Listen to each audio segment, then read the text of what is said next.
कृषि मंत्री जयप्रकाश दलाल ने कल दादरी की मंडियों में बाजरा व अन्य फसलों की खरीद की स्थिति का जायजा लिया। उन्होंने कि किसानों की आमदनी में बढ़ोतरी करवाना सरकार का मुख्य उद्देश्य है। कृषि मंत्री ने कहा कि किसानों और आढ़तियों के हितों पर कोई आंच नहीं आने दी जाएगी।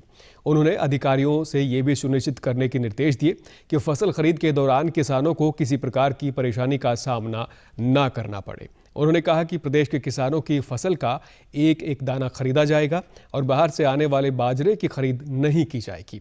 कृषि मंत्री ने कहा कि बाजरे की खरीद सरकार द्वारा निर्धारित न्यूनतम समर्थन मूल्य के आधार पर ही की जाएगी।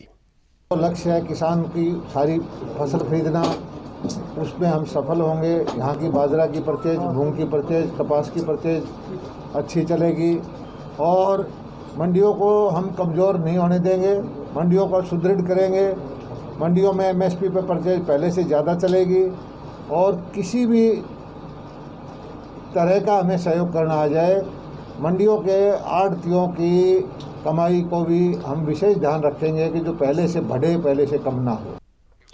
कृषि मंत्री ने कहा कि कपास की खरीद अगले 2 दिनों में शुरू कर दी जाएगी। कॉटन कॉर्पोरेशन ऑफ इंडिया के जरिए कपास को न्यूनतम समर्थन मूल्य पर खरीदा जाएगा। उन्होंने कहा कि प्रदेश सरकार पूरी तरह किसानों के हित में कार्य कर रही है।